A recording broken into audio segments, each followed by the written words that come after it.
ভালো কিছু করার সুযোগ থাকলে যে ইস্টবেঙ্গলও ভালো কিছু করতে পারে, এই যে একটা সিগনেচার হতে যাচ্ছে, একটা ফরেন প্লেয়ারের সিগনেচার হতে যাচ্ছে, একজন ফরওয়ার্ডের সিগনেচার হতে যাচ্ছে ইস্টবেঙ্গলে, এটা কিন্তু তার সব থেকে বড় একটা প্রমাণ। এর আগে আমরা হিজাজি মেহেরের মতো প্লেয়ারকে আসতে দেখেছিলাম, আন্ডার রেটেড প্লেয়ার হিসেবে সিগনেচার করেছিল, বাট তারপরে যে পারফরমেন্সটা তুলে ধরেছে ইস্টবেঙ্গল জার্সিতে অনবদ্য, সেরকমই কিন্তু একটা চান্স তৈরি হয়েছিল। বারবার প্রতি ভিডিওতে আমি বলেছিলাম যে শুধুমাত্র ভরসা রাখো কার্লোস কুয়াদ্রাতের উপর, আর কারোর উপর রেখে লাভ নেই। মার্কেটে প্রচুর রুমার উঠবে, নাম উঠবে, বাট একটা দিনের জন্য একটা নাম নিয়ে কথা বলিনি, কারণ কোনো অথেন্টিক নামটাই উঠে আসেনি। আজকে কিন্তু সেই ব্যাপারটা সামনে এসেছে যে এমন একজন প্লেয়ারকে সই করাতে চলেছে ইস্টবেঙ্গল, এমন একজন প্লেয়ারকে কার্লোস কুয়াদ্রা তিনি বেছে নিয়ে এসেছেন, যে প্লেয়ারটা কোথাও ইস্টবেঙ্গলের আপাতত যে স্ট্রাইকিং ফোর্সের সমস্যা চলছে সেটাকে কোথাও মেটাতে সক্ষম হতে পারে এবং মাল্টিপল পজিশনে নিজের রোলটা তুলে ধরতে পারে। এবং এই প্লেয়ারটা লাস্ট 2-3 বছর বা তারও বেশি সময় ধরে যে সমস্ত বিদেশি আমাদের এখানে এসেছে খেলতে আইএসএলে, যদি তাদের নিরিখে এই প্লেয়ারের প্রোফাইলকে কম্পেয়ার করা হয়, তাহলে দেখা যাবে কিন্তু এই প্লেয়ারের যে প্রোফাইল রয়েছে, that's truly a high profile foreigner in ISL. কারণ এমন কিছু ক্লাবে খেলার অভিজ্ঞতা, এমন কিছু লিগে খেলার অভিজ্ঞতা, এমন কিছু কম্পিটিশনসে নামার অভিজ্ঞতা এই প্লেয়ারের রয়েছে, যেটা যে কোনো একজন ফুটবলারের কাছে, সে যে কোনো দেশের হতে পারে, তার কাছে একটা বিরাট বড় স্বপ্ন থাকে যে আমি এই সমস্ত ক্লাবে খেলবো, এদের ইউথ একাডেমি থেকে উঠবো, এই ধরনের লিগে আমি পারফরমেন্স করব, গোল করব। এমন কিছু টিমমেটদের সাথে খেলার অভিজ্ঞতা তার রয়েছে, যারা আজকে ওয়ার্ল্ড ফুটবলে বড় বড় নাম। তো অবশ্যই প্লেয়ারটাকে নিয়ে ডিটেলসে কথা বলবো, থ্রু আউট দ্য ইয়ার্স এই প্লেয়ারটা কীভাবে এগিয়েছে তার কেরিয়ারে এবং এখন ঠিক কী সিচুয়েশনে রয়েছে, সব কিছু নিয়ে কথা বলবো। তার পাশাপাশি আরও ছোটো ছোটো কয়েকটা বিষয় রয়েছে, অবশ্যই শেয়ার করব।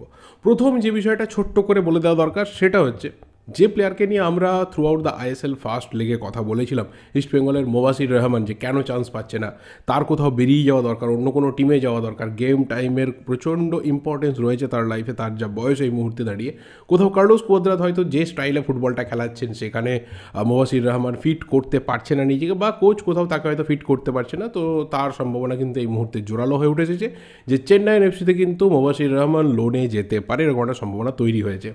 এখানেও দেখা একটা কত বড় চেঞ্জের জায়গা, যে এতদিন ধরে ইস্টবেঙ্গলে আমরা দেখতাম যে ইস্টবেঙ্গলে প্লেয়াররা লোনে আসছে, এখনও রয়েছে, অজয় ছেত্রীর মতো প্লেয়ার লোনে রয়েছে, বাট ইস্টবেঙ্গল থেকেও কোনো প্লেয়ার লোনে অন্য কোনো ক্লাবে যাচ্ছে, এটা বোধহয় আমরা লাস্ট যে 3-3.5 সিজন হয়ে গেল আইএসএল ইস্টবেঙ্গলের ঢোকা থেকে আমরা কিন্তু দেখিনি। তো বিভিন্ন রকম চেঞ্জ কিন্তু ইস্টবেঙ্গলেও আসছে। নেক্সট অবশ্যই বলতে হয় নিখিল পূজারিকে নিয়ে। নিখিল পূজারির ব্যাপারটাও কিন্তু ইস্টবেঙ্গলের সাথে ভীষণভাবে জড়িয়েছে গত কয়েক দিনে, এবং ইস্টবেঙ্গল সমর্থকদের একটা বিরাট বড় আশা তৈরি হয়েছে যে নিখিল পূজারি আগামী দিনে সই করবে, কারণ ওই পজিশনটাতে লং টার্মে ভাবার জন্য একটা কোয়ালিটি প্লেয়ার লাগবে। বাট নিখিলকে নিয়ে আগামী দিনে কী হবে সিরিয়াসলি কেউ আমরা জানি না, কারণ নিখিলকে নিয়ে কিন্তু মিক্স আপডেট মার্কেটে রয়েছে। একদিকে এটা মনে করা হচ্ছে যে নিখিল পূজারিও সানার মতো একটা বিদ্রোহ করেছে ক্লাবের বিরুদ্ধে, এবং সেখানে কোথাও সে তার মিউচুয়ালি কন্ট্রাক্টকে টার্মিনেশন করে বেরিয়ে আসতে পারে এবং ফ্রি প্লেয়ার হয়ে যে কোনো ক্লাবে সই করবে যে তাকে বেশি স্যালারি দেবে। আবার একদিকে আপডেট আসছে যে মুম্বাই সিটি এফসি কিন্তু তলে তলে অলরেডি নিখিলকে নেওয়ার জন্য হায়দ্রাবাদের সাথে সমস্ত রকম কথাবার্তা প্রায় এগিয়ে নিয়ে চলে গেছে, যে সামার ট্রান্সফার উইন্ডোতে তাকে সই করাবে, কারণ উইন্টারে নিখিলকে তাদের দরকার নেই, যেহেতু সেখানে রাহুল ভেকে রয়েছে, কোথাও সেই জায়গাটা কিন্তু তাদের আপাতত সেট, সেখানে তাদের কোনো দরকার নেই। কিন্তু সামার ট্রান্সফার উইন্ডোতে কিন্তু যেহেতু রাহুল ভেকের কন্ট্রাক্ট শেষ হয়ে যাচ্ছে এবং তাকে নিয়ে গুঞ্জন রয়েছে সে বেঙ্গালুরু এফসিতে সই করতে পারে, সেটাও কিন্তু জুন মাসে, তো তখনই কিন্তু নিখিলকে মুম্বাই সই করাতে পারে, এবং তার যে প্রসেসটা সেটা ভেতরে ভেতরে এখন থেকে মুম্বাই কিন্তু সেট করে রাখছে, যাতে তাকে উইথ ট্রান্সফার ফি তারা ছেড়ে দেয়। তো এই নিয়ে কিন্তু বিভিন্ন রকম মিক্স আপডেট রয়েছে, দেখা যাক নিখিলকে নিয়ে হয়তো আগামী দিনে বেশ কিছু নাটক আমরা ট্রান্সফার মার্কেটে দেখতে পারি। এরপরে যেটা ব্যাপার, যেটা নিয়ে আমার মনে হয় যে ইস্টবেঙ্গল সমর্থকরা এতদিন ধরে ওয়েট করেছিল, যে কে আসছে ইস্টবেঙ্গলের গোল খরার সমস্যা মেটাতে, কে আসবে এমন একটা প্লেয়ার যে কোথাও মাঠে ক্রিয়েটিভিটি তুলে ধরবে, কে কোথাও গোল চান্স বাড়াবে, সেই প্লেয়ারটা অন্য কেউ না, Spanish former youth international ইয়াগো ফালকিউ Silva. 34 বছর বয়স, এবং যদি প্লেয়ারটার কেরিয়ার গ্রাফ নিয়ে বলি তাহলে কিন্তু তার একদম ছোট্টবেলায় কেরিয়ার শুরু হয়েছিল রিয়াল মাদ্রিদের ইউথ একাডেমি দিয়ে, তারপর সেখানে বার্সেলোনায় যাওয়া, এবং আসল যে ফুটবলটা শেখা সেটা তার কোথাও কিন্তু বার্সেলোনাতে গিয়ে হয়েছিল, লা মাসেতে গিয়ে হয়েছিল, এবং তারপর Barcelona under-19, Barcelona B team, সেখান থেকে জুভেন্টাসের ইউথ টিম, জুভেন্টাস থেকে প্লেয়ারটা চলে যায় টটেনহাম তাকে পরবর্তীকালে কিনেও নেয়, সেখান থেকে সাউথহ্যাম্পটন, পরবর্তী ক্ষেত্রে আবারও সে ইতালিতে ফিরে যায়, এবং সেখানে গিয়ে প্রচুর ক্লাবে তার খেলার অভিজ্ঞতা, যেখানে জেনোয়া, টোরিনো, রোমা এবং অবশ্যই বেনিভেন্তো ক্যালসিও, এই ধরনের ক্লাবে কিন্তু তার খেলার অভিজ্ঞতা রয়েছে, এবং লাস্ট কিন্তু তার মুভটা হয়েছিল কলম্বিয়ার টপ ডিভিশন ক্লাব সিডি আমেরিকাতে, এবং সেখানেই কিন্তু মে মাসে এই 2023-এর মে মাসে তার একটা চোট হয়, মারাত্মক একটা চোট হয়, যেখানে তার টিবিয়া কিন্তু ব্রোক হয়ে যায়। টিবিয়া হচ্ছে আমাদের যেটা পায়ের একদম ওপরের দিকের হাড় থাকে, হাঁটুর নিচের দিকে, সেই জায়গাটা তার ব্রেক হয় এবং তারপর সেখানে সার্জারি, আবারও সে কিন্তু ফিরে আসে। অগাস্ট মাস নাগাদ প্লেয়ারটা ফিরে আসে, চোটমুক্ত হয়, বাট তাকে ক্লাব কিন্তু রাখার মতো কোনো প্ল্যানিং করেনি এবং প্লেয়ারের সাথে কিন্তু আউট অফ দ্য ফিল্ড একটা ইনসিডেন্ট ঘটে। যে ইনসিডেন্টের পর কিন্তু কলম্বিয়া দেশটাকেই ছেড়ে দেওয়ার পরিকল্পনা ইয়াগো ফালকু করে, বাট সমর্থকরা কিন্তু ভীষণভাবে ইমোশনালি অ্যাটাচড হয়ে গেছিলো ইয়াগো ফালকুর সাথে এবং তারপর তারা প্রচুর মেসেজ দেয়, প্রচুর সোশ্যাল মিডিয়াতে ক্যাম্পেন করে, বাট তারপরেও কিন্তু আমেরিকা তাকে রাখার মতো বা ইয়াগো ফালকু কলম্বিয়াতে থাকার মতো কোনো প্ল্যানিং করেনি। এবং সেই মুহূর্ত থেকে অর্থাৎ অগাস্ট মাস থেকে কিন্তু ইয়াগো ফালকু এখনও অবধি একজন ফ্রি প্লেয়ার। অবশ্যই তার এই মুহূর্তে চোট আঘাতের কোনো সমস্যা নেই। এই প্লেয়ারটা ইস্টবেঙ্গলে এটা কিন্তু একটা বিরাট বড় সিগনেচার ইস্টবেঙ্গল সিল করতে পারবে এবং অবশ্যই এই প্লেয়ারের যা কোয়ালিটি রয়েছে, যে ধরনের লিগে তার খেলার অভিজ্ঞতা রয়েছে, যে ধরনের অপোনেন্টের এগেনস্টে তার খেলার অভিজ্ঞতা রয়েছে, সেই অভিজ্ঞতার ভান্ডার যদি কোথাও ইস্টবেঙ্গলে এসে ঢালে তাহলে কিন্তু ইস্টবেঙ্গলের ফরওয়ার্ড লাইন অনেক বেশি মজবুত হবে। প্লেয়িং কেরিয়ারে দেখো, এত বড় বড় ক্লাবের হয়ে খেলা, যেখানে রোমার হয়ে চ্যাম্পিয়ন্স লিগ খেলেছে, টটেনহামের হয়ে ইউরোপা লিগ খেলেছে, বার্সেলোনা, রিয়াল মাদ্রিদ, এই ধরনের এই ধরনের অপোনেন্টের এগেনস্টে খেলার অভিজ্ঞতা, চ্যাম্পিয়ন্স লিগে গোল করার অভিজ্ঞতা। টটেনহামে যদি বলি তাহলে হ্যারি কেনের মতো প্লেয়ারের সাথে ড্রেসিং রুম শেয়ার করা, রোমাতে মৌ সালা, জুভেন্টাসে ইম্মোবিলে, এরকম প্রচুর প্লেয়ার রয়েছে যাদের সাথে কিন্তু এই প্লেয়ারটা খেলেছে, নিজেকে তৈরি করেছে। স্প্যানিশ যে আন্ডার-17 টিম ইউরো কাপ জিতেছিল, সেই টিমের গুরুত্বপূর্ণ সদস্য, যে টিমে দাভিদ দা হিয়ার মতো প্লেয়ার, বোহান ক্রিকেচের মতো প্লেয়ার ছিল। যখন এই টিমটা আন্ডার-17 ওয়ার্ল্ড কাপে গেছিলো, নাইজেরিয়ার কাছে ফাইনালে হেরেছিল, সেই টিমের সেই ক্যাম্পেনেও কিন্তু তার গোল ছিল এবং one of the important player ছিল।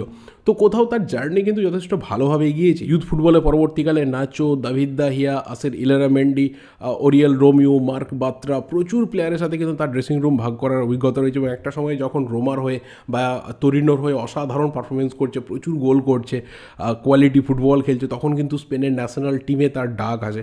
বাট ফাইনাল যে স্কোয়াড, সেই স্কোয়াডে সে কাট করতে পারেনি।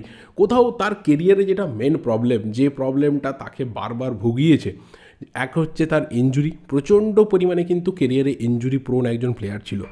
এমন কোনো সিজন নেই কন্টিনিউয়াসলি সে ইনজুরিতে ভোগেনি। কন্টিনিউয়াসলি কিন্তু তাকে ইনজুরি একটা বিরাট বড় সমস্যার মধ্যে রেখেছিল। নাম্বার 2 হচ্ছে যে ফ্রিকুয়েন্ট তার ক্লাব চেঞ্জ।